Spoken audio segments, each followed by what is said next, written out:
कौन सी क्लास को है ना, बिहार क्लाइमेट। ठीक है, बिहार क्लाइमेट। ये बिहार की जलवायु के बारे में हम बात करेंगे और ध्यान से सुनिएगा, सभी लोग समझिएगा एक बात को, ठीक है? चलिए बढ़िया है। तो बिहार की जलवायु के बारे में अगर कहा जाए तो बिहार की जलवायु सबसे पहले तो ये टर्म जो है आप लोग समझिएगा जलवायु, आपने ज्योग्राफी में पढ़ा होगा और अगर नहीं पढ़ा है तो सबसे पहले हम इस पर डिस्कशन करेंगे कि आखिर जलवायु होता क्या है, आखिर क्लाइमेट होता क्या है, ठीक है? आखिर जलवायु होता क्या है, क्लाइमेट होता क्या है, पहले हम डिस्कस करेंगे, तो फिर यहाँ से हम आगे कंटिन्यू करेंगे, ठीक है? तो ध्यानपूर्वक देखिएगा जलवायु और क्लाइमेट क्या होता है। किसी भी स्थान की अगर हम जलवायु की बात करें, कहीं का भी जलवायु के बारे में बात करें, क्लाइमेट के बारे में बात करें तो वो ये होता है, लंबे अरसे तक, लंबे समय तक जो मौसम की औसत दशा होती है, उसी को जलवायु कहते हैं। हम इसको थोड़ा स्पष्ट करेंगे, थोड़ा सा इसको हम क्लियर करेंगे, लेकिन इस लाइन को हम एक बार लिख दें बोर्ड पर, ठीक है? लंबे समय तक, लंबे समय तक किसी स्थान के मौसम के औसत दशा को जलवायु कहा जाता है। औसत दशा को जलवायु कहते हैं, ठीक है?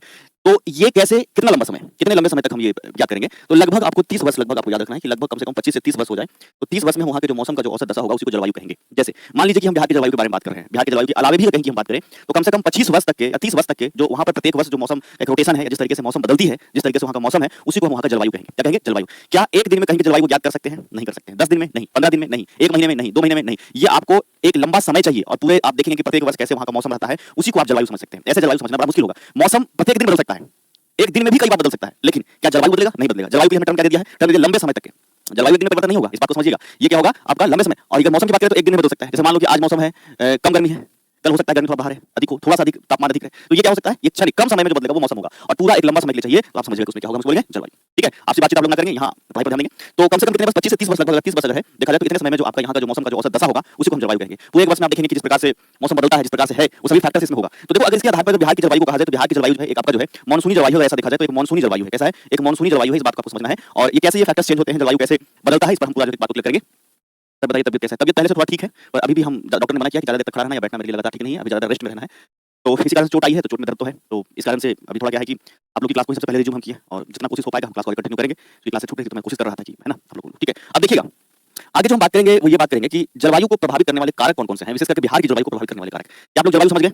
बताइए। जैसे मान लीजिए कि पूरे वर्ष कहीं पूरा एकदम बर्फ से ढका हुआ रहता है, एकदम ठंडा ही रहता है, तो ठंड प्रदेश का जलवायु वहाँ की हम बात करेंगे। कहीं बरसात ही गर्मी ही गर्मी केवल है, तो गर्मी जैसा गर्मी वाला उष्ण क्षेत्र का आपका होगा जलवायु, या फिर कहीं पर जो है मौसम बदल रहा है तो उसके आधार पर हो सकता है। लेकिन ये सब कुछ क्लियर होगा जो अभी हम, ठीक है, डिटेल में अभी आपको बताएंगे, ठीक है? सबसे पहले हम यहाँ पर बात करें बिहार के जलवायु को प्रभावित करने वाले कारक। बिहार के जलवायु को प्रभावित करने वाले कारक, जलवायु को प्रभावित करने वाले कारक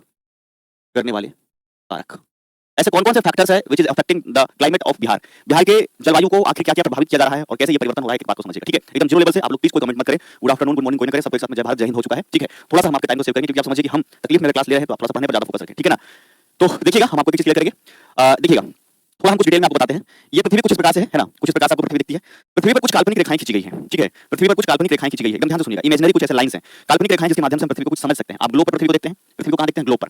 ग्लोब पर दो प्रकार के इमेजिनरी लाइन है, दो प्रकार के काल्पनिक रेखाएं हैं। एक रेखाएं जो पड़ी हुई है, यानी ये इस तरीके से हॉरिजॉन्टल दिखेगी, ठीक है? ये रेखाएं जो पड़ी हुई है आपके पृथ्वी पर या आपके ग्लोब पर जो पृथ्वी को दिखाया गया है, इस पर जो इमेजिनरी लाइन है, काल्पनिक रेखाएं जो पड़ी हुई रेखाएं हैं, इसी को कहते हैं अक्षांशीय रेखा। क्या कहते हैं? अक्षांशीय रेखा। पृथ्वी पर कितने प्रकार के काल्पनिक रेखाएं, कमेंट करिए। पृथ्वी पर दो प्रकार की काल्पनिक रेखाएं खींची गई है जिसके माध्यम से हम पृथ्वी को समझते हैं। पहला रेखा जो आपका जो है वो पड़ी है और इसको कहते हैं अक्षांशीय रेखा। दूसरी रेखाएं वैसी रेखाएं हैं जो खड़ी है, और जो खड़ी है इसको हम कहते हैं देशांतरीय रेखा या इसको कहते हैं लॉन्गिट्यूड। पृथ्वी पर दो प्रकार की काल्पनिक रेखाएं हैं, एक खड़ी और दूसरा पड़ी। जो खड़ी रेखाएं हैं इसको हम कहेंगे देशांतर रेखा, जो खड़ी रेखाएं इसको क्या कहेंगे? इसको कहेंगे हम देशांतर रेखा, और जो पड़ी हुई है इसको कहेंगे हम अक्षांशीय रेखा। इसको क्या कहेंगे? अक्षांशीय रेखा, इसको हम कहेंगे अक्षांशीय रेखा।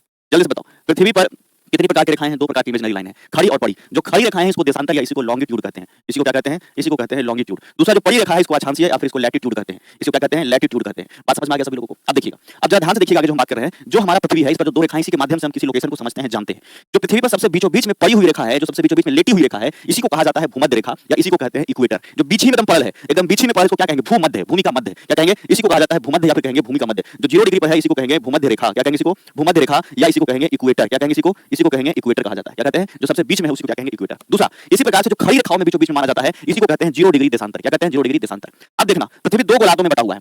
जो इक्वेटर है, जो भूमध्य रेखा है, 0 डिग्री अक्षांश रेखा है, यहां से जो ऊपर का है इसको कहते हैं उत्तरी गोलार्ध। जो ऊपर का इसको कहेंगे उत्तरी गोलार्ध, और जो दक्षिण का है इसको कहेंगे दक्षिणी गोलार्ध। दक्षिण का जो हिस्सा इसको कहेंगे दक्षिणी गोलार्ध। दक्षिणी गोलार्ध क्या कहेंगे? इसको दक्षिणी गोलार्ध। आप याद करिए जो पहला लेक्चर हम लिए थे बिहार स्पेशल का, उसमें हम बात बताए थे कि उत्तरी और दक्षिणी गोलार्ध को एक बार और समझाएंगे हम जलवायु के समय में। तो बिहार जो है उत्तरी गोलार्ध में है, क्योंकि भारत भी उत्तरी गोलार्ध में है। भारत का लोकेशन कुछ इस प्रकार से मतलब है यहाँ पर है, तो इसी कारण से क्या है कि बिहार भी जो आपका है कुछ इस प्रकार से इसी के बीच में। तो ये भारत चूंकि उत्तरी गोलार्ध में है, तो बिहार कहां है? उत्तरी गोलार्ध में है। सिंपल सी बात है। 0 डिग्री के ऊपर का जो हिस्सा है इसी को कहेंगे उत्तरी गोलार्ध, 0 डिग्री के नीचे का हिस्सा को कहेंगे दक्षिणी गोलार्ध। कोई दिक्कत नहीं।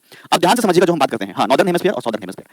जो पृथ्वी पर 0 डिग्री अक्षांश या भूमध्य रेखा है, इससे 23.5 डिग्री अगर उत्तर की तरफ जाएंगे, 23.5 डिग्री उत्तर की तरफ अगर जाएंगे तो इसको बोलते हैं कर्क रेखा। क्या बोलेंगे? कर्क रेखा। उसी प्रकार से 23.5 डिग्री अगर दक्षिण की ओर जाएंगे तो इसको बोलेंगे मकर रेखा। क्या बोलेंगे? मकर। ऊपर वाले को बोलेंगे ट्रॉपिक ऑफ कैंसर, और नीचे वाले को बोलेंगे tropic of capricorn, tropic of capricorn. अब ध्यान से समझिएगा जो हम बता रहे हैं एकदम बढ़िया से। आपके पृथ्वी पर जो पड़ी हुई रेखाएं हैं, इसमें 23.5 डिग्री उत्तर की तरफ जाएंगे तो इसको बोलेंगे हम कर्क रेखा, 23.5 डिग्री दक्षिण की तरफ जाएंगे तो बोलेंगे मकर रेखा। तो तीन रेखाओं यहाँ पर देखो, तीनों का नाम लिख देते हैं। ये 23.5 डिग्री उत्तर वाला जो रेखा इसको हम बोल दिए कर्क रेखा, बीच वाला जो है इसको बोलेंगे हम भूमध्य रेखा, और जो नीचे वाला है इसी को हम बोलेंगे मकर रेखा। क्या बोलेंगे? मकर। 23.5 डिग्री उत्तर, 23.5 डिग्री दक्षिण और ये 0 डिग्री। क्या कोई दिक्कत यहाँ तक? एक बार सब लोग बता दो कि सब समझ में आ गया सर। अगर यहाँ तक समझ में आ गया सर, ऑल फाइन सर, एकदम डन सर। बोलो तो यहाँ तक समझ में आ गया, किसी को दिक्कत? समझ में आ गया?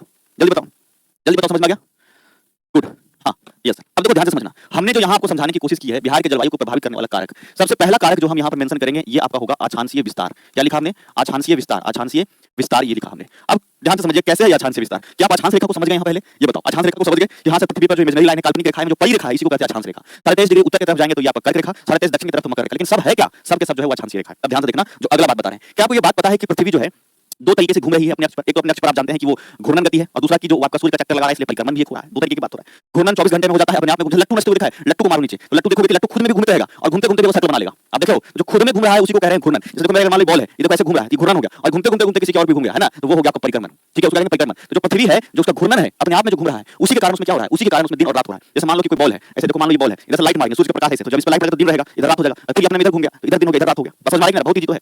जैसे मान लो कि टॉर्च से रात में बॉल को मारो, बॉल को घुमाओ, एक दिन एक पूरी रात, तो वही घूर्णन जो कर रहा है वही क्या है आपके, वो आपका दिन और रात हो रहा है। अब देखो ध्यान से समझना जो हम आगे बता रहे हैं। ये जो सूर्य है, ये सूर्य का जो लाइट है, ये सन का जो लाइट है, वो एक तरफ से दूसरी हो जाता है। हालांकि ये पश्चिम क्या होना चाहिए, पर देखो ध्यान से समझ जाओगे। ये देखना, ये अगर देखा जाए तो ये आपका जो देखें सूर्य का जो लाइट होता है, वो सूर्य का लाइट कभी कर्क रेखा के नजदीक होता है, कभी भूमध्य रेखा के ज्यादा नजदीक होता है, और कभी मकर रेखा के ज्यादा नजदीक होता है। ध्यान से समझना, सूर्य का जो लाइट है, सन का जो लाइट है, कोई समय ऐसा होता है कि कर्क रेखा के नजदीक ज्यादा पड़ता है, वोल्टेज ज्यादा रहता है, तो कभी मकर भूमध्य रेखा, तो कभी मकर रेखा के समय वोल्टेज ज्यादा रहता है। एकदम ध्यान से समझना। और ये इसी कारण से, क्योंकि पृथ्वी आप जानते हैं कि अक्ष पर जो है वो क्या है, वो झुकी हुई है, और इस प्रकार से घूर्णन और परिक्रमण दोनों ही कर रही है। तो देखना ध्यान से समझना, जब समय रहेगा 21 जून का, 21 जून का जब समय रहेगा तो पृथ्वी जो है, ये सूर्य जो है, ये सूर्य का जो लाइट है सबसे ज्यादा जो पड़ेगा वो कर्क रेखा के नजदीक पड़ेगा। 21 जून के समय में कर्क रेखा के नजदीक होता है ये सूर्य का लाइट। फिर से देखो ध्यान से बोल रहे हैं, यहीं से पकड़ना तुम बात को। 21 जून के समय, कब? 21 जून के समय ये जो है सूर्य का लाइट सबसे नजदीक होता है कर्क रेखा का। तो जो कर्क रेखा के नजदीक होगा, ये जितने भी इधर कंट्री या फिर कोई अगर मान लो राज्य पड़ता है, वहां पर गर्मी ज्यादा पड़ेगा कि ठंडा ज्यादा पड़ेगा? तुम एक बात बताओ, फिर ध्यान से सुनना, ठीक है? जल्दी से बताओ, अगर 21 जून को कर्क रेखा के नजदीक है सूर्य ज्यादा, तो कर्क रेखा के नजदीक वाले जितने भी देश है या राज्य है, उधर गर्मी ज्यादा पड़ेगा कि ठंडा ज्यादा पड़ेगा? ये बताओ, जो भी देश है कर्क रेखा के नजदीक, उसमें ठंडा ज्यादा पड़ेगा कि गर्मी ज्यादा?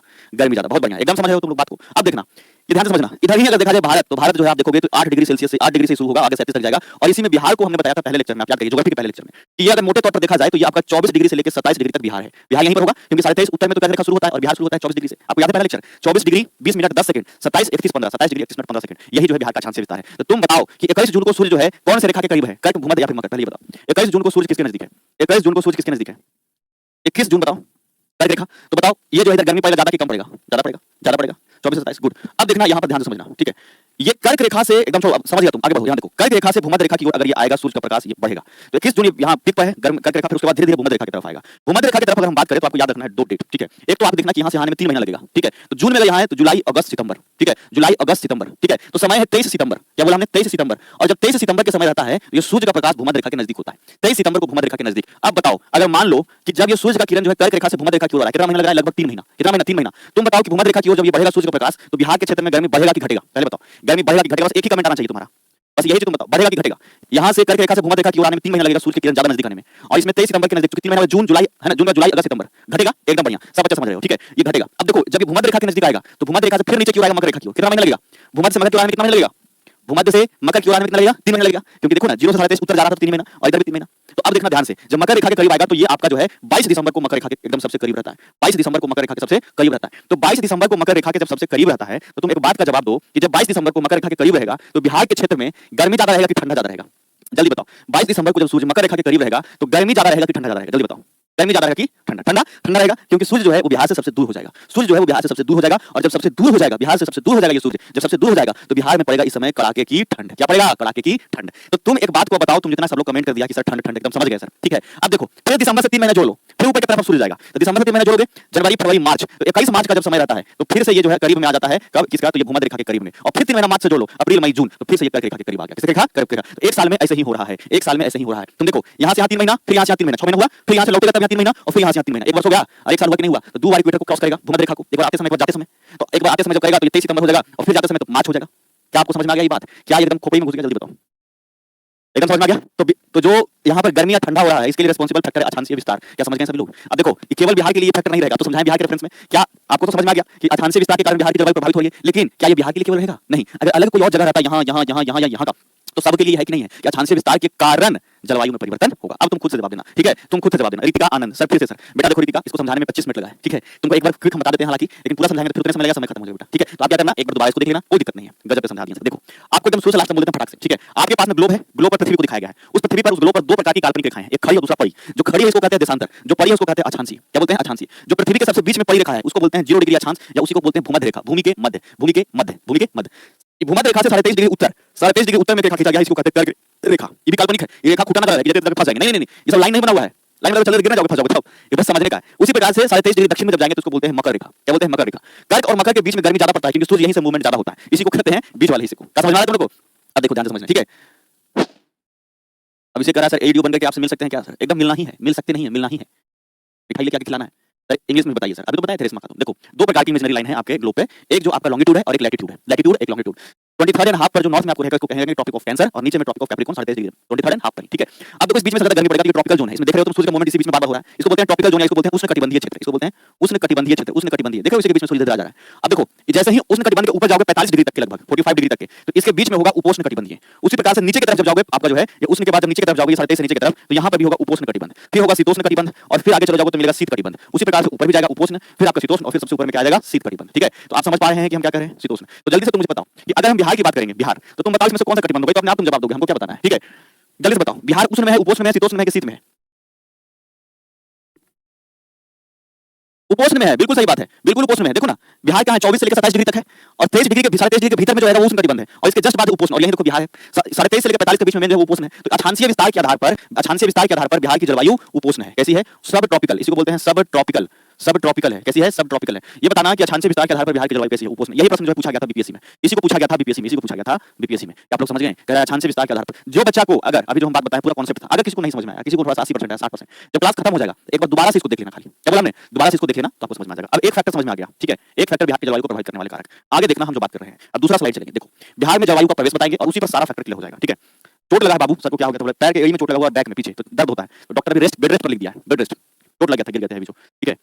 तो इसमें अभी एक हफ्ता की है बेड रेस्ट, लेकिन थोड़ा थोड़ा जो है सीढ़ी से फिसले गिर गया बेटा। तो इसमें क्या है कि ध्यान से सुनो, अभी क्या है कि दर्द है, लेकिन फिर भी थोड़ा कोशिश कर रहे हैं, अगर संभव हो पाएगा तो क्लास कंटिन्यू रखेंगे। समझ में, चोट हैवी लगा, बेड रेस्ट पर ही थे एक हफ्ते से पूरा 2 तारीख को बड़ा हैवी लगा था, ठीक है। खड़ा ज्यादा तक होने के लिए मना किया गया, ज्यादा बैठने पर, फिर भी देखिए ध्यान से क्लास कीजिए, देखिए हां कंप्लीटली बेड रेस्ट पर थे। आगे देखना, ध्यानपूर्वक समझना जो बात हम बता रहे हैं। बिहार में जलवायु का प्रवेश बता रहे हैं, बिहार में जलवायु का प्रवेश, बिहार में जलवायु का प्रवेश, और यहीं पे वो बाकी सारे फैक्टर क्लियर हो जाएगा जो यहाँ हम लिखे हैं बिहार में जलवायु को प्रभावित करने वाले कारक। तो एक कारक तो समझ में आ गया, अक्षांशीय विस्तार, बाकी कारक यहीं से क्लियर हो जाएगा, ठीक है। तो ध्यान से देखना जैसा हम बता रहे हैं, ठीक है जी, ध्यान से समझिए। देखो ये आप लोगों को दिख रहा है भारत, और ये भारत का जो है आपका ज्यादातर दक्षिण का हिस्सा दिख रहा होगा, ठीक है। ध्यान से समझना और बड़ा बनाते हैं ताकि थोड़ा क्लियर समझ में आए, ठीक है। या यहाँ बनाते हैं, देखो ध्यान से समझना, ये आपका भारत का ज्यादातर दक्षिण का हिस्सा। देखो बिहार में अगर देखा जाए, भारत में अगर देखा जाए तो भारत में अगर देखें हम तो जो जलवायु है सबसे ज्यादा जो बरसात होता है दक्षिण पश्चिम मानसून के कारण होता है, भारत का दक्षिण और पश्चिम। तो यहीं पर जो मानसून उत्पन्न होगा इसको कहेंगे दक्षिण पश्चिम मानसून। क्या कहेंगे, दक्षिण पश्चिम मानसून कहेंगे। एकदम ध्यान से सुनो बाबू प्लीज, ठीक है। बातचीत हम आपके क्लास में 5 मिनट आपसे कर लेंगे, लेकिन प्लीज बीच में बातचीत ना करें, कॉन्सेप्ट वाला केवल क्लास है, तो बाद में आपको समझ में तो दिक्कत हो जाएगी, है ना। तो भारत के दक्षिण और पश्चिम मानसून, भारत के दक्षिण और पश्चिम, आप जानते हैं कि भारत का जो इधर का या इधर का खुला हुआ हिस्सा जो दिख रहा है ये समुद्र में है, पूरा समुद्र से भरा हुआ है। तो वहां पर क्या होता है कि वहीं पर क्या है जलवायु में या फिर कहें कि मानसून उत्पन्न होता है। क्या होता है वहां पर मानसून उत्पन्न होता है। आप जनरली ऐसा देखेंगे कि गर्मी का समय जब रहेगा, सूर्य का प्रकाश जब समुद्र में पड़ता है तो जलवाष्प बनकर ऊपर उठता है और बादल का निर्माण करता है। किसका निर्माण करता है, वो आपका बादल का निर्माण करता है और वही बरसात कराता है, वही मानसून बनता है। क्या बनता है, मानसून बनता है। तो जब 1 जून का समय रहता है, 1 जून का समय रहता है, तो ये मानसून जो होता है केरल तट पर होता है, केरल तट पर होता है। कहां होता है, केरल तट पर होता है। 1 जून को मानसून ये जो है कहां होगा, ये क्लाउड जो होगा वो केरल तट पर, ऐसा ऊपर बादल बने हुए खूब देखेंगे। और यही 1 जून का जो मानसून है केरल तट पर बरसात भी कराती है। क्या कराती है, केरल तट पर बरसात भी कराती है। इसी मानसून की एक शाखा जो है वो आपके इधर बरसात कराते हुए भारत के कुछ आपके पूर्वोत्तर राज्यों तक भी पहुंचती है। कहां पहुंचती है, भारत के कुछ पूर्वोत्तर राज्यों तक भी पहुंचती है, और इधर ही आकर के मिलती है ये बंगाल की खाड़ी से होते हुए। यहाँ पर आप जानते हैं बे ऑफ बंगाल है या कहें बंगाल की खाड़ी। तो बंगाल की खाड़ी भी समुद्र का हिस्सा है, आप जानते हैं, जो किसी से पर है, और इसी के कारण जो है यहाँ से कुछ बरसात होती है। 1 जून को मानसून केरल तट पर होता है, ठीक है, कोई दिक्कत तो नहीं ना। आगे देखिएगा, लगभग ये 9 या 10 जून के करीब जब होता है, तो ये 10 जून को ये अगर देखा जाए तो अरब सागर में जो है ये आपका जो है पूरे तरीके से मानसून पहुंच जाता है। अरेबियन सी में ये आपका पहुंचा हुआ रहेगा 10 जून को यही मानसून। ये जो मानसून धीरे-धीरे मजबूत भी होते रहेगा इसी बीच में, और यही जो आपके मानसून है, यही मानसून जो है अगर देखा जाए तो इसकी एक शाखा जो है भ्रंश घाटियों से होते हुए यहाँ से आकर के आगे बढ़ते हुए बंगाल की खाड़ी में पहुंचेगी। कहां पहुंचेगी, बंगाल की खाड़ी में पहुंचेगी। कुछ तो यहाँ से भी पहुंच रही थी, जो आप जान रहे हैं, इसकी एक शाखा पहुंच रही थी बंगाल की खाड़ी, और कुछ यहाँ से भी पहुंच रही है, ठीक है। तो 10 जून को यहाँ पर है, ठीक है। तो जैसे ही ये मानसून इधर से हवाओं के साथ-साथ बहते हुए पहुंचेगी बंगाल की खाड़ी। कहां पहुंचेगी, बंगाल की खाड़ी, और ये हवाओं का जो दबाव है इस प्रकार से पड़ेगा कि ये मानसून को धक्का देते हुए ऊपर पहुंचाएगा, और जब ऊपर की ओर ये मानसून ये बादल पहुंचेगा ऊपर की ओर, मानसून जाएगा तो आगे बढ़ते बढ़ते जब ऊपर जाएगा तो ऊपर में मिलेगा क्या, तो ऊपर में हम मिलेगा हिमालय पर्वत। आप जानते हैं कि हिमालय का विस्तार कुछ इस प्रकार से है, ऊपर में ही आपको दिखेगा यहाँ पर नेपाल, आप जानते हैं तरफ ऊपर में है बिहार के, और इसी ओर में जो है हिमालय का विस्तार पूरा आप जानते हैं कि कुछ इस तरीके से हिमालय का विस्तार है। और ये जो हिमालय का विस्तार है, इसी कारण से ये विस्तार होने के कारण कि यही मानसून जाकर के हिमालय में टकराएगा। कहां टकराएगा? हिमालय। हिमालय की ऊंचाई खूब है, आप जानते हैं ना कि हिमालय खूब ऊंची पर्वत है, तो क्या है कि हिमालय ऊंची पर्वत है तो उसको मानसून पार नहीं कर सकता है, बादल उसके नीचे रहेगा, और टकराने के बाद जब फिर क्या होगा कि ये दोबारा लौट जाएगा, और जब लौटेगा तो यहाँ पर जो लौटेगा यहाँ पर एक राज्य मिलेगा, और इसी राज्य का नाम है बिहार। क्या मिलेगा? राज्य मिलेगा, और इसी का नाम क्या है? बिहार। और इस प्रकार से बिहार में होगा झमाझम बारिश। क्या होगा? इस प्रकार से बिहार में होगा झमाझम बारिश। क्या होगा? बिहार में झमाझम बारिश होगा। क्या आपको ये फैक्टर समझ में आ गया? जल्दी बताओ, क्या ये समझ में आ गया? तो एक बार फिर से हम इसको रिपीट करेंगे, समझाएंगे, तब आगे बढ़ेंगे, ठीक है? तो ध्यान से देखना जो बात हम आपसे कर रहे हैं। अभी कहा कि बिहार में जो मानसून है इसके लिए से एक जो बड़ा कारण है वो है ये आपका दक्षिण पश्चिम मानसून। भारत में भी सबसे ज्यादा बरसात दक्षिण पश्चिम मानसून से ही होता है। ये मानसून उत्पन्न हो रहा है यहाँ पर 1 जून में केरल तट पर ये मानसून है, एक शाखा इसकी जो है आकर के बंगाल की खाड़ी होते हुए ऊपर की ओर जाकर हिमालय तक टकराएगी और कुछ भारत के पूर्वोत्तर राज्यों में और बरसात करा देगी पहले।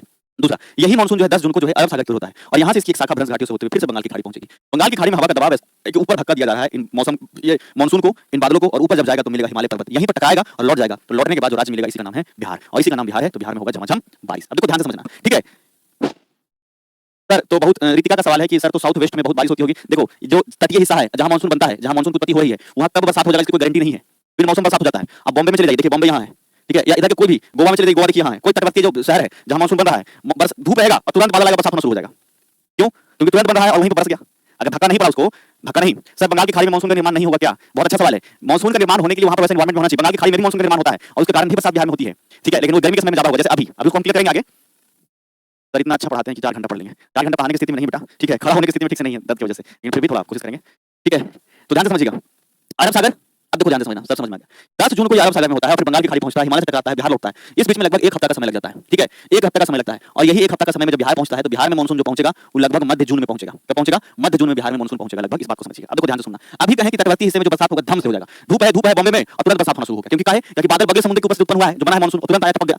बिहार में ऐसा बरसात नहीं होगा, बिहार में ऐसा नहीं होगा। बिहार में बारिश होने के पहले पूरा एकदम माहौल बनेगा, देखोगे बादल दूर से आएगा, एकदम घना बादल, काला बादल आते तुम देखोगे, भागते तुम देखोगे बादल को, आ रहा दूर से दिखेगा, 50 किलोमीटर 20 किलोमीटर दूर दिख जाएगा कि बादल आ रहा है, तो माहौल बनेगा, फिर माहौल बनेगा, उसके बाद अंधेरा छाएगा, जब तक लगता है बाहर खेलते रहेगा, सबके मम्मी डांटेगी जल्दी घर में आओ, छत पे कुछ पसारा रहेगा, कुछ सूखने के लिए दिया जाएगा, सब गेहूं को सब लाओ नीचे लाओ, पूरा मौका मिलेगा, और तब उसके बाद बरसात होना शुरू होगा। पहले आंधी ये सब आएगा, तब माहौल बनेगा पूरा, तब बारिश होगी बिहार में। क्या है कि तुम पहले बादल पहुंचेगा तब ना दूसरे। कभी कभी ऐसा होता है कि जब बादल बहुत कम रहता है तो तुम देखोगे कभी कभी ऐसा होगा कि बहुत कम बादल रहता है, एकदम धूपे रहेगा और बारिश होना शुरू हो जाएगा, लेकिन याद रखो बारिश बहुत कम होता है। क्यों होता है? क्योंकि बादल कम है, धूप दिख रहा है, धूप नीचे तक आ ही रहा है और होना शुरू हो गया। आप लोग कई बार कहते हैं कि अरे तो सियार के ब्याह हो रहा है, ऐसे कहते हो ना, काहे हो रहा है पता है? बादल बहुत कम है, तो जो सूरज का किरण जो आ रहा है ऊपर से उसको रोक ही नहीं पा रहा है, तो थोड़ा सा बादल बरस में कितना करेगा? थोड़ा तुम याद रखना कि जब धूप वाला जब बरसात होगा तुम्हें नोटिस करना कि वो बारिश कुछ ही दूर में होगा, तुमको दिख जाएगा कि यहाँ पर बारिश हो रहा है, वहां पर नहीं हो रहा है, दिख जाता है कि नहीं दिख जाता है? आधा दूर में बारिश होगा, आधा दूर में नहीं होगा, बदल में कम है, इसीलिए शादी वादी करने के लिए थोड़ा इंतजार करेगा वो सियार। समझ में आ गया नहीं? क्लियर सभी को? अब समझ में आ गया होगा पूरा एकदम कॉन्सेप्ट, तुम लोगों को पूरा कॉन्सेप्ट समझ में आ गया होगा। लेकिन इन तटवर्ती हिस्से में वैसा ही बरसात होता है, माहौल कुछ नहीं बनता है, धूप रहेगा, बगले में आया है, माहौल क्या बनेगा? बरसात होना शुरू हो गया। अब देखो हम ये समझाना चाह रहे थे बिहार में जलवायु का प्रवेश, इसमें जितना काम हुआ फैक्टर हुआ, इस सब जो है यहाँ रिस्पांसिबल क्या क्या बन रहा है बिहार में जलवायु को प्रभावित करने वाला, आसान से विस्तार क्लियर हो गया। अब देखो दूसरा कारण लिखेंगे दक्षिण पश्चिम मानसून। दक्षिण पश्चिम मानसून, अब आप कहोगे कि बिल्कुल सही लिखे हैं सर, बिहार में जो बरसात हो रहा है, जलवायु आ रहा है, इसके लिए रिस्पांसिबल है दक्षिण पश्चिम मानसून। इसके अलावा क्या लिख देंगे हम? लिख देंगे इसके अलावा बंगाल की खाड़ी।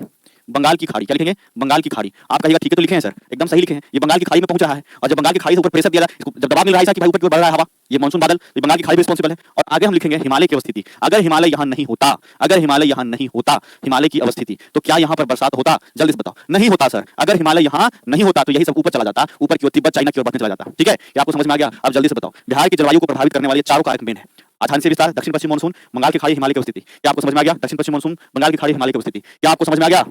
चलो कोई दिक्कत नहीं, एकदम समझ में आ रहा है। तो यही सवाल प्रश्न पूछा था एक बार बीपीएससी ने कि आसान से विस्तार और इसके आधार पर बिहार की जलवायु उपोष्णकटिबंधीय। क्या ये कॉन्सेप्ट और ये कॉन्सेप्ट एकदम प्रॉपर बढ़िया से समझ में आ गया कि नहीं? एक मिनट के लिए हम बैठेंगे नीचे, लगातार खड़ा रहने में दिक्कत होता है तो ठीक है, ठीक है, बस 1 मिनट के लिए बैठेंगे। एकदम क्लियर है कि नहीं क्लियर है? बिहार में जलवायु का प्रवेश, यस सर समझ में आ गया सर, कोई दिक्कत नहीं सर। अरब सागर वाला भी होगा ना? हाँ, यहाँ पर मिलेगा, अरब सागर वाला भी शाखा पहुंचेगा, दोनों जाकर ऊपर मिलेगा, ठीक है, गुड, वेरी गुड।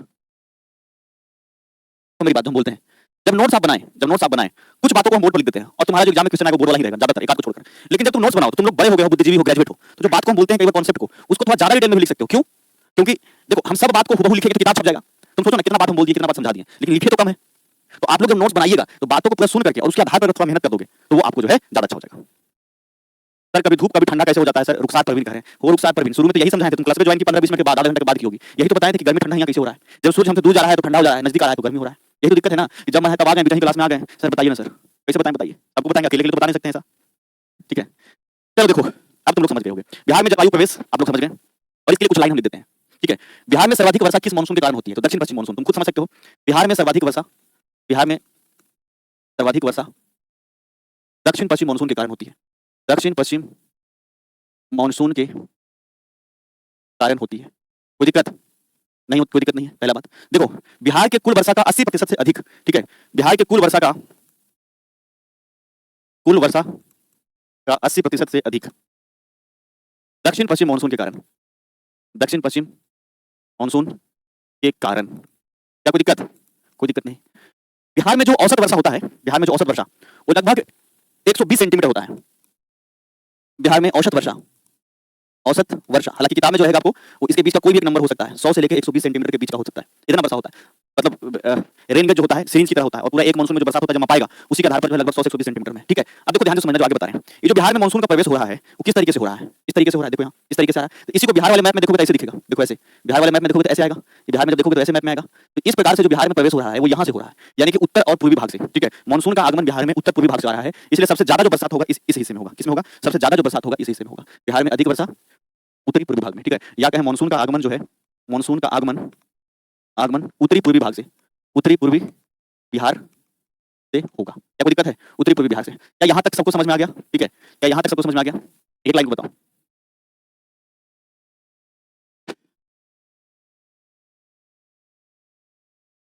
वर्षा होता है तो पत्थर कैसे गिरता है, कल बताएंगे वो बात। आज कल वाले लेक्चर में वही डिस्कस करेंगे, और अभी तो बची है क्लास खत्म, इसका थोड़ा जलवायु हो गया, उसी को बताएं कि ओला कैसे बनता है। पहले ये बताओ, यहां तक सबको समझ में आ गया? क्लियर है? बिहार में मानसून का, देखो मानसून का आगमन उत्तरी पूर्वी भाग बिहार में, उत्तर और पूर्व से आ रहा है। बिहार में सबसे ज्यादा बरसात दक्षिण पश्चिम मानसून के कारण, दक्षिण पश्चिम मानसून के कारण। Yes sir, all clear, all clear. चलो क्लियर है। रेनबो इज डिफरेंट थिंग यार, क्या बोले हम तुमको? रेनबो बनना दूसरा चीज है, पानी की बूंद फिर आगे से पानी की बूंद मिलती है तो उस तरीके से वो बनता है, ठीक है।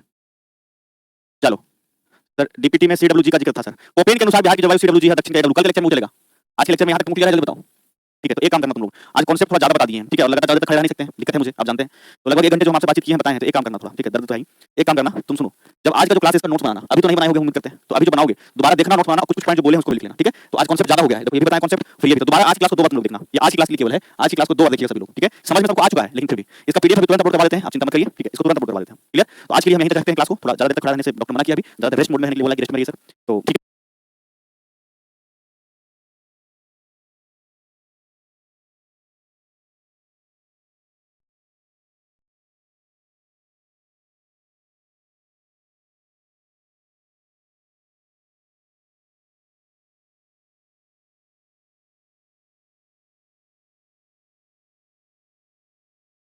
नून आप सभी को, हाँ, जलवायु जो बता रहे हैं, पता नहीं हूँ इस वाले बोर्ड का जो है, जलवायु के आधार पर बिहार को 3 ऋतुओं में बांटा गया है। जलवायु के आधार पर, जलवायु के आधार पर बिहार में मुख्यतः 3 ऋतु, मुख्यतः 3 ऋतुएं पाई जाती है। कितने? 3 ऋतुएं पाई जाती है। इस वाले बोर्ड का जो है पेन सही से नहीं चलता, इसलिए राइटिंग में थोड़ा सा आपको चेंजेस देखने को मिल सकता है, पर इस बात को समझिएगा, उतना भी दिक्कत नहीं होगा कि आपको समझ में नहीं आए, ठीक है। तो कितने ऋतु जलवायु के आधार पर, तुम लोग को जलवायु समझ में आता है क्या होता है? जलवायु क्या होता है समझ में आया? हाँ? जलवायु क्या होता है समझ में आप लोगों को? लंबे समय तक मौसम की औसत दशा को क्या कहते हैं? जलवायु। लंबे समय तक मौसम की औसत जगह क्या कहते हैं? जलवायु, ठीक है, हाँ गुड।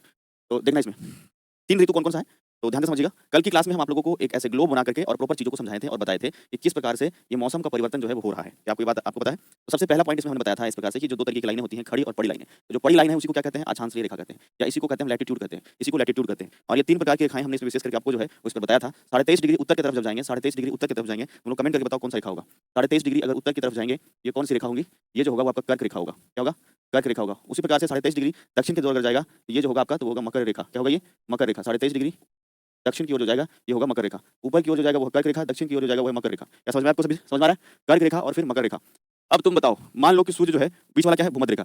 बीच का क्या है? भूमध्य रेखा। मान लो कि सूर्य जो है भूमध्य रेखा पर है, तो तुम बताओ या भूमध्य रेखा के नजदीक है, तुम बताओ कि इसमें अगर हम कहें बिहार में अगर गर्मी अगर बढ़ना है तो सूर्य का उत्तरायण होगा कि सूर्य का दक्षिणायन? अगर मान लो बिहार में गर्मी बढ़ रही है, सूर्य का उत्तरायण होगा कि दक्षिणायन? कल समझाए थे हम आपको। यस सर, क्या होगा? हाँ बिल्कुल सही, उत्तर की ओर। तो देखो 3 ऋतु बताए हैं, इसमें सबसे पहला ऋतु के बारे में हम डिस्कस करेंगे आपसे, इसका नाम है ग्रीष्म ऋतु। इसका क्या नाम है? इसका नाम है ग्रीष्म ऋतु।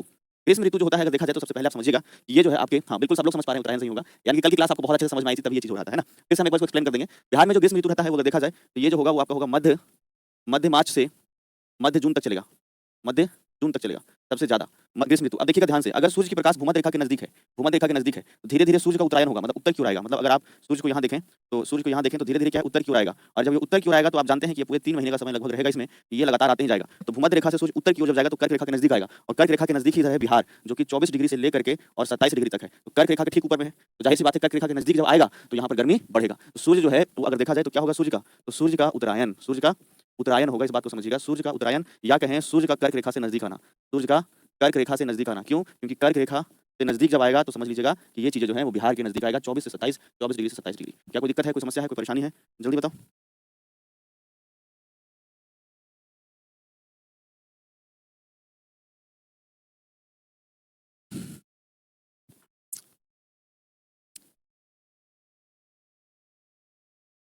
लेकिन नो सर, और clear, that's great, good, very good. अब तुम एक हमको बात बताओ, ध्यान से देखना। ये इस वाले बिहार में हमने तुमको बताया था कि जो अक्षांशीय विस्तार है ये 24 डिग्री से लेकर ये 27 डिग्री तक है, ये 24 से लेकर 27 डिग्री तक है, ये है 24 से 27 डिग्री तक, 24 से 27 डिग्री तक ये है ना। तो तुम बताओ कि जब सूर्य नजदीक आएगा भूमध्य रेखा से होते हुए, ये सूर्य जो है ये 24 से 27 डिग्री बिहार है। तुम बताओ उत्तर बिहार में ज्यादा गर्मी पड़ेगा कि दक्षिण बिहार में? तुम हमको बताओ कि ये आप बताइए यहाँ पर कि उत्तर बिहार में ज्यादा, ये उत्तर बिहार हो गया, ये उत्तर हो गया और ये दक्षिण हो गया। तो उत्तर बिहार में ज्यादा गर्मी पड़ेगा कि दक्षिण बिहार में?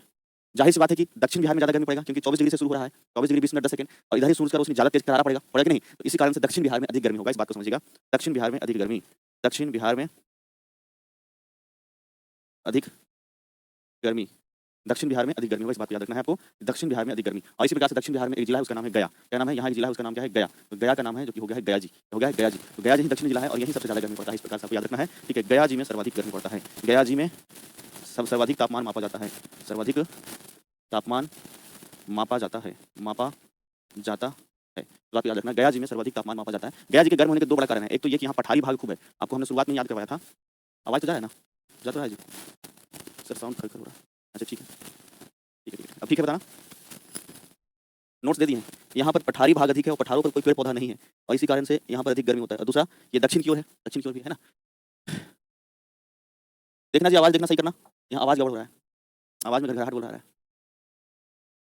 देख करो, आवाज ठीक जा रहा है? बताओ मुझे, साउंड कर रहा है ना? अब ठीक है सर, ठीक है, रहने दो। हाँ ठीक है। अब देखो, गर्मी के समय में गर्म हवाएं बहती है, और गर्म हवाएं लगभग जो होता है 8 से लेकर के 16 किलोमीटर प्रति घंटा का होता है, और इसी को लू कहते हैं। इसको क्या कहते हैं? लू कहा जाता है। गर्मी में आप देखिएगा गर्म हवाएं जो है उसको क्या कहते हैं? लू कहा जाता है, उसको कहते हैं लू। सबसे पहला सवाल पूछेगा आपसे कि बिहार में जो है बिहार में जो है ग्रीष्म ऋतु कब से कब? मध्य मार्च से लेकर के मध्य जून तक की। सूर्य के उत्तरायण के दक्षिणायन होने के कारण, तो सूर्य उत्तर की ओर होता है, सूर्य उत्तर होगा तभी बिहार के नजदीक आएगा, और इसी कारण से क्या होगा आपका जो है ये ऋतु आएगा। क्या दिक्कत है? कोई दिक्कत नहीं आपको? सर नोट्स नहीं है? सर नोट्स है, आपको नोट्स वाले हिस्से में जाकर मिलेगा, आप पहले पढ़ लीजिए, फिर उसके बारे में बातचीत करेंगे, ठीक है। आगे देखिए, आगे बढ़ते हैं और दूसरा देखते हैं। ग्रीष्म ऋतु हो गया, अगला जो है वो आपका होगा वर्षा ऋतु। कौन सा ऋतु? वर्षा ऋतु। और वर्षा ऋतु के बारे में अगर कहा जाए तो ये बिहार में मध्य जून से मध्य अक्टूबर तक लगभग रहता है। मध्य जून से लेकर के मध्य अक्टूबर तक जो समय है ये वर्षा ऋतु का है। किसका है? वर्षा ऋतु। कल के क्लास में हमने आपको एक बात बताया था और समझाया भी था इस तरीके से एक डायग्राम बना करके, और उसमें बताया भी होगा आपको कि 1 जून के करीब, जब 1 जून का समय रहता है, इस समय केरल तट पर ये होता है। 1 जून को केरल तट पर ये होता है, और इसी की एक शाखा भारत के पूर्वोत्तर राज्यों में भी बरसात कराती है, और कुछ ये बंगाल की खाड़ी भी पहुंचता है। 10 जून के समय जब आता है, तो 10 जून के समय अगर देखा जाए तो 10 जून के समय जब होता है, एक सेकंड, 10 जून का जब समय होता है तो ये आपका अरब सागर होता है, और इसकी एक शाखा भी पहुंचती है बंगाल की खाड़ी, और यही अगर देखा जाए तो ऊपर आ जाता है, हिमालय से टकराता है, और हिमालय से टकराने के बाद यही मानसून बिहार की ओर लौटता है। कहाँ लौटता है? बिहार। तो जब बिहार में लौटता है तो आप लोगों को हमने अच्छे से समझाया था कल की क्लास में कि बिहार में जब लौटेगा तो बिहार में कुछ इस तरीके से, बिहार वाले मैप में देखोगे ऐसे लौटेगा, इस तरीके से बिहार में मानसून आता है और इस प्रकार से वर्षा होता है। तो आपको कल ही हम इस बात को बता चुके थे शायद कि बिहार में जो मानसून का आगमन है वो किस समय है? मध्य जून में है, क्योंकि आप जानते हैं कि 10 जून को तो ये अरब सागर में है, फिर बंगाल की खाड़ी पहुंचा, हवा ऊपर की ओर धकेला, और हवा के कारण यही क्लाउड, यही बादल जाकर हिमालय से टकराया और लौट करके बिहार पहुंचा, तो झमाझम बारिश हो गया। कल की क्लास में बहुत अच्छे से समझाए थे, ठीक है। तो इसमें अगर देखा जाए तो आप देखेंगे जो हमने बात बताया था कल, आपको समझाया था बहुत अच्छे से, बिहार में जलवायु का मानसून का प्रवेश, उसमें बताया ही था कि बिहार में वर्षा का, ठीक है, बिहार में वर्षा का आगमन जो है ये आगमन मध्य जून में होता है। क्या होता है? मध्य जून में होता है। बिहार में वर्षा का आगमन कब होता है? मध्य जून में। मध्य जून में हम आपको बताए थे। आप लोग जरा बताइएगा कि इस वर्ष जो है बिहार में पहली बरसात कब हुई है, तब हम जानेंगे कि आपको याद है इस वर्ष बिहार में पहली बरसात कब हुई है। अगर आप बता देंगे तो हम समझ लेंगे। सर अभी वेदर चेंज हो गया क्या, उसके बारे में भी बताएंगे, मानसून का प्रत्यावर्तन क्या होता है और किस तरीके से होता है। सर पानी के साथ साथ पत्थर कैसे गिरता है वो भी अभी जस्ट क्लियर होगा, पहले इतना बताओ ना, हम उसको भी जस्ट बताएंगे, ठीक है। चलिए बहुत अच्छा। तो हमने क्या लिखा था? एग्जैक्ट डेट नहीं एकदम याद रखना है आपको हर बार के लिए, लेकिन आपको समझ के लिए बिहार में मानसून का आगमन कब है? तो मध्य जून। तो इस बार क्या हुआ था? 15 जून को हुआ था। इस बार क्या हुआ था? 15 जून को बरसात हुआ था। बिहार में वर्षा का आगमन लगभग जो है वो मध्य जून में होता है। कब होता है? मध्य जून के करीब होता है। मध्य जून में होता है, इस बात को समझिएगा। मध्य जून में होता है, बिहार में वर्षा का आगमन कब होता है? मध्य जून में होता है। अब देखो बिहार में जो बरसात आ रहा है, अगर ये देखोगे यहाँ से जब आकर के ये जो दक्षिण पश्चिम मानसून ये है, दक्षिण पश्चिम मानसून जो कल आपको बता रहे थे, दक्षिण पश्चिम मानसून जो है इसकी शाखा पहले बंगाल की खाड़ी पहुंचती है और बंगाल की खाड़ी से ऊपर जाती है, हिमालय से टकरा करके जब लौटती है बिहार, ये बिहार में इस प्रकार से लौटती है यहाँ, तो बिहार के उत्तर पूर्व की ओर से ये आती है, ठीक है, उत्तर पूर्व की ओर से सबसे पहले बढ़ती है और सबसे पहले उत्तर बिहार में बरसात कराती है, फिर धीरे धीरे दक्षिण बिहार में आती है, दक्षिण बिहार की तरफ बरसात करती है। इस बात को समझिएगा कि ये मानसून का आगमन जो है अगर देखा जाए तो आप सभी लोगों को हमने बताया है कि ये मानसून का जो आगमन है, ये आगमन कहाँ से हो रही है? तो उत्तर पूर्व की ओर से हो रही है, इधर से उत्तर पूर्व की ओर से हो रही है। कहाँ से? उत्तर पूर्व से हो रही है, उत्तर पूर्व से ये आगमन हो रही है, इस बात को आप समझिएगा। ये आगमन कहाँ से है? उत्तर पूर्व से हो रही है, उत्तर पूर्व से हो रही है और इस प्रकार से सबसे ज्यादा बरसात भी इसी हिस्से में होता है, सबसे ज्यादा, क्योंकि सारा बरसात यहीं से होते हुए गुजर रहा है, इसलिए बिहार में सर्वाधिक बरसात कहाँ होता है? इसी जगह पर होता है। बिहार में सर्वाधिक वर्षा, सर्वाधिक वर्षा, सर्वाधिक वर्षा बिहार में अगर कहा जाए, बिहार में तो उत्तर पूर्व की ओर, उत्तर पूर्व की ओर होता है। और अगर जिला कह दिया जाए तो एक जिला जिसका नाम है किशनगंज, का नाम क्या है? किशनगंज। तो आप लोगों को हम पहले ही मैप याद करवा चुके हैं, इस जिला का नाम क्या है? किशनगंज, इसका नाम क्या है? किशनगंज। इसलिए बिहार में सर्वाधिक वर्षा वाला जिला आपको अगर पूछा जाए तो आपको याद रखना है सर्वाधिक वर्षा वाला जिला अगर देखा जाए तो किशनगंज। क्या नाम बताया हमने? किशनगंज। यहाँ पर औसतन वर्षा 180 सेंटीमीटर से 220 सेंटीमीटर तक होता है सबसे ज्यादा। तो बिहार में सबसे ज्यादा बरसात कितना है? ये आपका यहाँ। अब सबसे कम बरसात किस हिस्से में होगा बिहार का? बताओ सबसे कम बरसात किस हिस्से में होगा? ठीक है, सबसे कम बरसात, हाँ,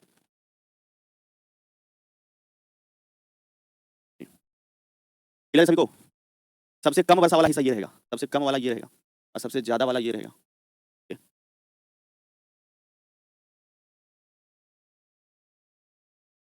दक्षिण पश्चिम में सबसे कम वर्षा दक्षिण पश्चिम हो गया और यहाँ 3-4 जिले ऐसे हैं, मतलब ऐसा नहीं कि एक ही जिला में केवल कम होता है, लेकिन 3-4 जिले हैं। ठीक है, 3-4 जिले जैसे कि अरवल में मापा जाता है कभी कभी, औरंगाबाद में, औरंगाबाद में या फिर जहानाबाद में, इन जिलों में कम बरसात। कैमूर नहीं होगा, कैमूर में मतलब हमेशा कम नहीं रहता है, क्योंकि कैमूर जो है थोड़ा सा पेड़ पौधा से घिरा हुआ हिस्सा है और बरसात थोड़ा खींचता है पेड़ पौधा, तो ठीक ठाक बरसात जो है वो उसके कारण से वहाँ पर हो जाती है। क्लियर सभी को? इस कारण से तो बिहार में वर्षा के लिए रिस्पॉन्सिबल सबसे ज्यादा क्या है? दक्षिण पश्चिम मानसून, फिर बंगाल की खाड़ी, फिर हिमालय। ठीक है, तो हमने कल एक लाइन बताया था कल ही क्लास में, बिहार में औसतन वर्षा कितना बताया था? बताओ बिहार में औसतन वर्षा जो है, इस पेज में लिखे, इसमें लिख देते हैं। बिहार में औसतन वर्षा जो होता है, बिहार में औसत वर्षा जो मापा जाता है, हमने आपको बताया है कि 100 से लेकर के 120 सेंटीमीटर के बीच का वो अगर रहेगा तो आपका ये उत्तर हो जाएगा, 100 से लेकर के 120 सेंटीमीटर। अगर आपसे कह दिया जाए इसमें कि इसमें अगर आपको कह दिया जाए सर्वाधिक किस भाग में होता है, तो सर्वाधिक जो है वो आपके उत्तर और पूर्व में होता है। आपको हमने अभी बताया कि सबसे ज़्यादा सर्वाधिक वर्षा यहाँ पर होगा और चूंकि इस प्रकार से ये बरसात नीचे की ओर जब आती है तो कमजोर होती चली जाती है बादल और मानसून कमजोर होता है, तो ये हिस्से में सबसे कम वर्षा, सबसे कम वर्षा इस हिस्से में होता है। क्लियर सभी को?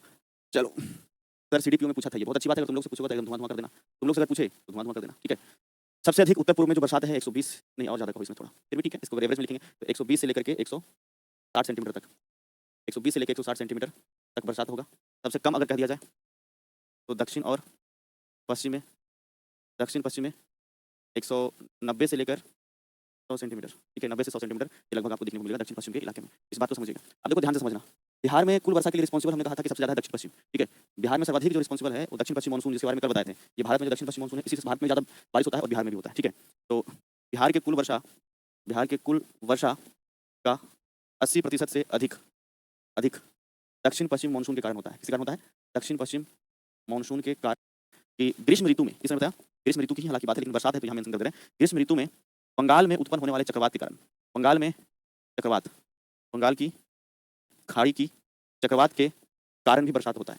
कारण, कारण वर्षा। अब देखो ध्यान से जो हम समझा रहे हैं उसको तुम ध्यान से सुनना, कॉन्सेप्ट है थोड़ा सा। आप लोग देखिएगा यहाँ पर, जैसे मान लीजिए कि ये भारत हिस्सा है और ये है यहाँ बंगाल की खाड़ी, तो बंगाल की खाड़ी में कभी कभी जो है वो चक्रवात साइक्लोन आता है, या बंगाल की खाड़ी के नीचे भी देखोगे तो आपका जो है इस हिस्से में पूरा चक्रवात आ सकता है, साइक्लोन। और यही साइक्लोन के कारण जब मौसम बिगड़ता है, अभी जस्ट देखो आप, एक हफ्ता पहले आप देखोगे, एक हफ्ता पहले तो वैसे ही कुछ बरसात हुई थी, क्योंकि बरसात का मौसम है नहीं, तो बरसात के मौसम, बरसात के कई बार बरसात एक आध दिन के लिए हो जाता है, वो चक्रवात के कारण होता है। चक्रवात के कारण क्या होता है? जैसे मान लो बे ऑफ बंगाल में ऐसा साइक्लोन चक्रवात उत्पन्न हुआ, तो उससे जो है आपका कुछ जो बना हुआ जो आपका मानसून है वो ऊपर की ओर जब गया है और ये पूरा आंधी तूफान के साथ आएगा और बिहार में बरसात कराएगा। लेकिन ये बरसात एक आध दिन का होता है, एक दिन, 2 दिन, 3 दिन का होता है, इससे ज्यादा नहीं होगा। अब हो गया जो हो गया, बरसात नहीं होगा। इसमें ध्यान से याद रखना, एकदम ध्यान से सुनना और समझना मेरी बात को, कि अगर इसमें देखा जाए तो एक बात को समझिएगा, और वो बात क्या है सुनिएगा यहाँ पर, कि ये चक्रवात के कारण जो बरसात होता है इसी को कहते हैं नार्वेस्टर। नार्वेस्टर कहते हैं, नार्वेस्टर या काल बैसाखी, इसी को कहते हैं काल बैसाखी। जनरली गर्मी के समय में, बैसाख के महीने में कभी कभी एक आध दिन का बरसात होगा, और वही बरसात ओला के साथ होता है। और ओला के साथ बरसात होने का मतलब क्या है? कि जब बादल ऊपर बना हुआ है और बादल बना हुआ है, अचानक बरसात होना शुरू, खूब गर्मी पड़ा, तो बादल के जो वो आपके कण, जो आइस बना हुआ था, आपका जो है बर्फ जो था, वैसा ही गिरना शुरू हो जाएगा, धड़ाम धड़ाम धड़ाम धड़ाम। तो बरसात भी होगा, पानी भी होगा, और चूंकि तेजी से गिर रहा है तो साथ साथ में उसमें ओले रहेंगे, बर्फ के टुकड़े रहेंगे, है ना, क्योंकि मौसम तो है नहीं। डेली होने वाला बरसात में ओला नहीं पड़ेगा, बरसात के दिन वाला बरसात जो होगा उसमें जनरली ओला नहीं पड़ेगा, वो पड़ेगा जब आपका गर्मी में चल रहा है तब। ठीक है, अचानक जब आएगा तो वही नार्वेस्टर काल बैसाखी। तो क्या होता है, इसमें फसलों को नष्ट कर देता है, जो फसल लगा रहता है बैसाख के महीने में उसको नष्ट कर देता है, और इसीलिए इसको कहते हैं काल बैसाखी। इसको क्या कहते हैं? इसको कहा जाता है काल बैसाखी, इसी को कहते हैं काल बैसाखी, इसी को कहते हैं काल बैसाखी। तो दिक्कत, हाँ, ओला यानी बर्फ का गोला। कल छुट्टी होगा ना, कल हम लोग का यहाँ वोटिंग है, पता चल जाएगा धीरे धीरे। ठीक है, तो ये जो है आपके बंगाल की खाड़ी में ग्रीष्म ऋतु में जो चक्रवात उत्पन्न होता है, अभी देख रहे हो आंध्र की तरफ में चक्रवात जो टकराता था, मोन्था जिसका नाम था, करंट अफेयर पढ़ोगे तो समझ में आएगा, मोन्था, मोन्था, और उसी मोन्था के कारण ये बरसात जो हुआ है। ठीक है, हाँ, बिहार में बहने वाले स्थानीय पवन जो गर्मी के दिन में है उसी को लू कहते हैं। क्या कहते हैं? लू कहते हैं। चलो अब तुमसे सवाल पूछेगा, उत्तर बिहार में अधिक बरसात होगा कि दक्षिण बिहार में? तुमसे प्रश्न पूछेगा उत्तर बिहार में अधिक बरसात होगा कि दक्षिण बिहार में, बताओ। उत्तर बिहार में ज्यादा बरसात होगा कि दक्षिण बिहार में? उत्तर बिहार में होगा, क्योंकि उत्तर बिहार का हिस्सा ये है, उधर से बरसात आ रहा है, दक्षिण की ओर आ रहा है, उत्तर से दक्षिण की ओर, उत्तर से दक्षिण, नॉर्थ में, उत्तर बिहार। चलो, तो एक एक बात इसमें समझ में आ गया ग्रीष्म ऋतु में बिहार में औसत वर्षा कितना होता है? बिहार में औसत 100 से लेकर 120 सेंटीमीटर, 100 से 120 सेंटीमीटर। चलो अब आगे बताते हैं जिसका नाम है शीत ऋतु। आगे क्या बताएंगे? इसका नाम है शीत ऋतु, विंटर सीजन, शीत ऋतु। अब फिर से एक बार हम दिखाएंगे आपको ग्लोब, और ग्लोब में ही हम आपसे बातचीत करेंगे। देखो ये ग्लोब हो गया, इसी पे पृथ्वी को दिखाया जाता है, ये ग्लोब है और इसी पे पृथ्वी को दिखाया जाता है। देखो लड़े सभी को, ये ग्लोब और यहीं पे पृथ्वी को दिखाया जाता है। और अगर देखा जाए तो इस प्रकार से समझिएगा, ठीक है। 3 रेखाएं हमने ये बताया आपको, सबसे बीच में भूमध्य रेखा, सबसे बीच में भूमध्य रेखा है ना, ये हो गया आपका भूमध्य रेखा। नीचे में मकर रेखा 23.5 डिग्री, और 23.5 डिग्री उत्तर वाला कर्क रेखा। तुम जरा जल्दी से बताओ, सूर्य का उत्तरायण होगा तब बिहार में गर्मी होगा कि आपका जो है दक्षिणायन होगा तब होगा? ये तो पूरा हम समझा चुके थे तुमको पहले भी। शीत ऋतु जो बिहार में है वो आपके मध्य अक्टूबर से ही लगभग शुरू हो जाता है, मध्य अक्टूबर से ही, मध्य अक्टूबर से मध्य मार्च तक के लगभग हम इसमें कंसीडर करेंगे। विंटर सीजन में जो बसंत ऋतु है उसको कंसीडर हम नहीं करेंगे, ठीक है, एक ही होगा, ठीक है। बहुत अच्छा, सबको बढ़िया बता रहा है, 2-4 बच्चा गलती बता रहा है खाली, ठीक है। ये जो शीत ऋतु आएगा बिहार में दक्षिणायन होने के कारण आएगा। कैसे गधावन 2-4 को फिर उत्तरायण बता रहा है, जब गर्मी में भी उत्तरायण, दक्षिण में उत्तरायण। देखो सूर्य यहाँ मान लो, कल की क्लास में लोग देखना जो बता रहे हो, ठीक है। सूर्य का जब दक्षिणायन होगा तभी हम पहुंचेंगे ठंडा में, क्योंकि जब सूर्य दक्षिण की ओर आएगा तो मकर रेखा के नजदीक आएगा। आपको हमने तीनों डेट बताया था, आपको अच्छे से समझाया था। 21 जून के पास में कर्क रेखा, ठीक है, मध्य मार्च में, और 23 सितंबर में, 21 मार्च और सितंबर में ये आपका भूमध्य रेखा, और 22 दिसंबर का जब समय आएगा तो मकर रेखा के नजदीक होगा। तो जब मकर रेखा के नजदीक सूर्य आएगा या सूर्य का किरण दक्षिण की ओर बढ़ेगा तभी ना बिहार में ठंडा आएगा जी, क्योंकि बिहार से दूर होगा। सूर्य जब बिहार से दूर होगा तब ठंडा आएगा, नजदीक आएगा तब ठंडा होगा? दूर होगा तब, दूर कैसे होगा? दूर होगा जब ये सूर्य दक्षिण की ओर बढ़ेगा, दक्षिण की ओर इसका किरण बढ़ेगा, दक्षिण की ओर किरण बढ़ेगा, तो सूर्य के दक्षिणायन होने के कारण, ठीक है, सूर्य के दक्षिणायन होने के कारण, सूर्य के दक्षिणायन होने के कारण, सूर्य के दक्षिणायन होने के कारण बिहार में शीत ऋतु होगा, ठीक है। सूर्य के दक्षिणायन होने के कारण बिहार में शीत ऋतु का आगमन कहा। जैसे सभी को अब देखिएगा, सूर्य जब सबसे दक्षिण में है, जब मकर रेखा के नजदीक है, तब समय है 22 दिसंबर, और जब 22 दिसंबर का समय होता है तो सूर्य जब बिहार से सबसे दूर होगा, क्योंकि बिहार तो यहाँ है, तो सबसे दूर होगा तो सबसे भयंकर ठंडा पड़ेगा। तो देखिएगा 22 दिसंबर के समय बिहार में कड़ाके की ठंड पड़ रही होगी, जब सूर्य सबसे दक्षिण में होगा, सबसे दूर होगा। जब सूर्य सबसे दूर होगा तभी बिहार में सबसे ज्यादा ठंड पड़ेगा। क्या आपको ये बात समझ में आ गया? तो मुझे बताओ, जब सूर्य सबसे दूर होगा तभी बिहार में आपको ठंड जो है ज्यादा रहेगा। क्लियर सभी को? तो सूर्य के दक्षिणायन होने के कारण बिहार में ठंड पड़ता है। अब देखो यहाँ पर एक जिला है, इसका नाम है जिसका गया। थोड़ा लॉजिकल देखोगे तो एक बात समझ में आएगा। तुम पहले बताओ कि उत्तर बिहार में ज्यादा ठंडा पड़ेगा कि दक्षिण बिहार में? ठीक है, एक एक बात बोल के हम समझा देते हैं, आप चिंता मत करिए। पहले ये बताओ, उत्तर बिहार में ज्यादा गर्मी पड़ेगा, ठंडा पड़ेगा कि दक्षिण बिहार में? जल्दी बताओ, उत्तर बिहार में ज्यादा ठंडा पड़ेगा कि दक्षिण बिहार में? उत्तर बिहार में ज्यादा कि दक्षिण बिहार में ज्यादा ठंडा कहाँ पड़ेगा? अधिक ठंड जो है बताओ उत्तर में पड़ेगा कि दक्षिण में पड़ेगा? सोच के थोड़ा बताओ। उत्तर में पड़ेगा, कुछ लोग अभी भी गधावन दक्षिण से बता ही रहे हैं, ठीक है। देखो उत्तर में इसलिए पड़ेगा कि उत्तर का भाग सूर्य से अधिक दूर होगा। जब सूर्य यहाँ पहुंचेगा तो उत्तर बिहार ज्यादा दूर होगा, तो उत्तर बिहार में ज्यादा ठंड पड़ेगा। और उत्तर बिहार में ज्यादा, क्योंकि दक्षिण से दूर हो जाएगा ना, ये सूर्य अगर यहाँ है और यहाँ बिहार है तो ये उत्तर बिहार दक्षिण बिहार, तो उत्तर वाला ज्यादा दूर होना सूर्य से, जाहिर सी बात है। तो अधिक कहाँ पड़ेगा? उत्तर बिहार में अधिक ठंड पड़ेगी। उत्तर बिहार में अधिक ठंड पड़ेगी, क्यों पड़ेगा? क्योंकि सूर्य से दूरी अधिक है। लेकिन ध्यान से सुनो, लेकिन ध्यान से, एक जिला है और उसका नाम है गया जी। क्या नाम है उसका? एक जिला, उसका नाम क्या है? गया जी। गया जी में जिस प्रकार से गर्मी अधिक पड़ रहा था उसी प्रकार से ठंडा अधिक पड़ेगा। ध्यान से समझना, गया जी में, ठीक है, गया जी में अधिक ठंड मापा जाता है, अधिक ठंड पड़ता है। तो आप कहेंगे सर कि गया जी तो दक्षिण बिहार में है, तो अधिक ठंडा कैसे पड़ेगा सर? उत्तर बिहार के कोई जिला तो समझ में आता, दक्षिण बिहार में होते हुए गया जी में अधिक ठंड पड़ने का कारण एक ये है कि यहाँ का पठारी भाग और यहाँ का फल्गु नदी, जिस प्रकार से सूर्य का किरण पड़ता था तो ये गर्म होता था, तो ठंडा के समय में चट्टान और फल्गु नदी सब ठंडा हो जाएगा, और इसी प्रकार से यहाँ पर ठंडा में तापमान कम देखने के लिए मिलेगा, और वही होगा शीत ऋतु में, ठीक है। तो यहाँ ध्यान से देखना, ठंडे के समय में भी ठंडी हवाएं बहती है। ठंडे के समय में मध्य दिसंबर जनवरी के समय में, मध्य दिसंबर और जनवरी के समय में ठंडी हवाएं बहती है, ठंडी हवाएं बहती है, और ठंडी हवाएं जो बहती है इसी का नाम होता है शीतलहरी। क्या होता है? इसी को कहते हैं शीतलहरी। तो ठंडी हवाएं बहती है, इसी को क्या कहते हैं? इसी को कहते हैं शीतलहरी। इसी को क्या कहते हैं? इसी को कहते हैं शीतलहरी। गर्म हवा को क्या कहते थे? गर्म हवा को कहते थे लू, ठीक है। गर्म हवा को क्या कहते थे? लू। ठंडी हवा को क्या कहेंगे? शीतलहरी। गर्म हवा को लू, ठंडी हवा को शीतलहरी। क्या आपको समझ में आ गया? सर हम विजेता बैच में क्लास किए थे, फिर से करना होगा। बिल्कुल के कारण होता है, कमेंट कर तो समझ जाएंगे कि हाँ से आगमन पूछो। दक्षिण पश्चिम मानसून के कारण बिहार में बरसात, बिहार में ज्यादा वर्षा कहाँ होती है? तब बोलोगे उत्तर पूर्व में। ज्यादा होती है तब उत्तर पूर्व, किसके कारण हो रही है? दक्षिण पश्चिम मानसून के कारण। समझ में आया? जो गलती तुम लोग करने वाले रहते हैं हमको पता है। चलो और बताओ, और बताओ, बिहार में बरसात का आगमन कब होता है?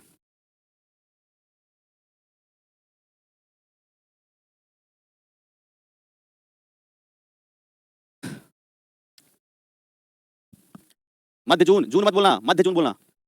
बिहार में सब तुम लोग लड़बड़े एकदम है, जितना बोलते हो क्यों नहीं सुनता है गधा हुआ। मध्य जून, मिड जून, जून खाली बोल दे उत्तर, बदमाश। अब देखो बिहार की जलवायु कैसी है, तो अक्षांशीय विस्तार के आधार पर बिहार की जलवायु हमने बताया था, बताओ कैसा? अक्षांशीय विस्तार के आधार पर उपोष्ण कटिबंधीय। तुमको हम ये समझा चुके थे कल ही, समझाए थे ना किस प्रकार से ये हो रहा है, कटिबंध अलग अलग बन रहा है। अगर कुछ नहीं लिखा रहेगा तो मानसूनी, क्योंकि भारत में भी देखने को मिलेगा तो बिहार में भी। एक भौगोलिक तत्ववेत्ता उसका नाम है कोपेन, ठीक है। कोपेन के अनुसार अगर कहा जाए तो आपको याद रखना है CWG, बिहार की जलवायु कैसा है कोपेन के अनुसार, इसको रट जाना है, थोड़ा आर्द्र भी हो, थोड़ा शुष्क भी, इसको रट जाना है। कोपेन के अनुसार उत्तर बिहार अगर कहते तो CWG और दक्षिण बिहार कहते तो AW, इसको रट जाना है। गंगा के भाग का जलवायु के बारे में कह रहा है और कह रहा है कि थोड़ा उष्ण भी है और आर्द्रता भी है, इसको सीधे रट जाना है, इसको समझाने में लगेगा बहुत समय, ठीक है, और समझाने का मतलब इसमें बनेगा नहीं।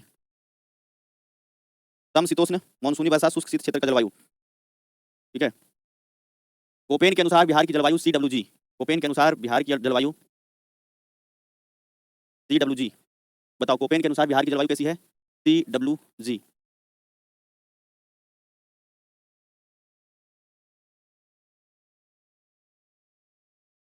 कोपेन के अनुसार बिहार की जलवायु CWG।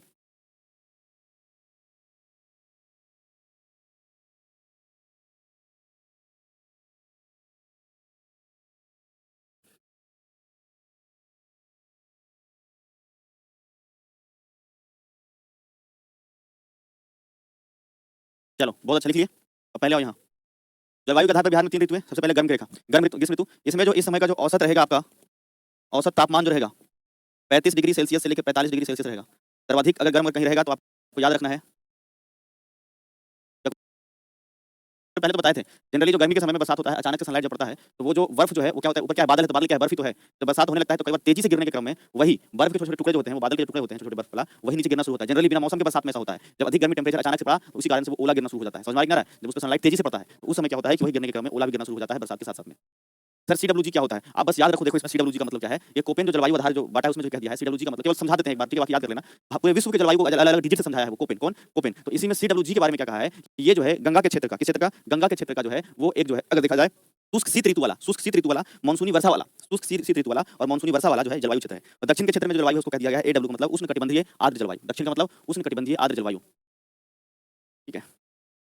हाँ, एक बच्चा ने कहा कि सर कभी-कभी ठंडा में भी बरसात हो जाता है, बिल्कुल उसी को कहते हैं मानसून का प्रत्यावर्तन। कि ठंडा में जो बिहार में बरसात तुमको दिखेगा, ये मानसून के प्रत्यावर्तन के कारण दिखेगा और ये मध्य अक्टूबर से मध्य नवंबर में होता है, ठीक है, मध्य अक्टूबर से मध्य नवंबर में होता है मानसून का प्रत्यावर्तन, मानसून का प्रत्यावर्तन, ठीक है। ये मध्य अक्टूबर से मध्य नवंबर में होगा। जब मानसून लौटने लगता है, हवा की गति उल्टा हो जाता है, हवा की गति उल्टा हो जाएगा तो मानसून लौटने के क्रम में कई बार बरसात जो होना शुरू हो जाता है, ठीक है। पर वो बरसात भी एक दिन नहीं होगा, एक दिन से ज्यादा नहीं होगा, एक दिन या 2 दिन का होगा। देखो चक्रवात के कारण बरसात एक दिन या 2 दिन होगा बीच में, मानसून का प्रत्यावर्तन के कारण 1 या 2 दिन होगा बीच में। बाकी जो मेन वर्षा होगा वो दक्षिण पश्चिम मानसून के कारण, हमने प्रॉपर लिखा है कि सबसे ज्यादा बरसात जो होगा दक्षिण पश्चिम मानसून के कारण होगा, सबसे ज्यादा बरसात जो होगा दक्षिण पश्चिम मानसून के कारण होगा। और सबसे ज्यादा वर्षा वाला क्षेत्र बिहार का उत्तर पूर्व का होगा, सबसे ज्यादा वर्षा वाला जिला किशनगंज होगा। बिहार में सबसे ज्यादा वर्षा किस जिले में होगा, किशनगंज में, किस जिले में, किशनगंज में। बिहार में सबसे ज्यादा वर्षा किशनगंज में, सबसे कम वर्षा तो दक्षिण पश्चिम के इलाके में, और दक्षिण पश्चिम के इलाके में सबसे कम बरसात जो होगा वो अरवल के क्षेत्र में होगा आपका, या जहानाबाद के क्षेत्र में सबसे कम वर्षा, ठीक है। चलिए ठीक है, तो इसको नोट डाउन कर लीजिए सभी लोग, नोट डाउन जब कर लेंगे तो हम इसको फिर छुट्टी दे देंगे, ठीक है। चलिए तो आप इसको लिख लीजिए सभी लोग, इसका PDF अपलोड करवा देंगे और क्लास नोट्स जो पूरा हैंड रिटन नोट्स है वो अपलोड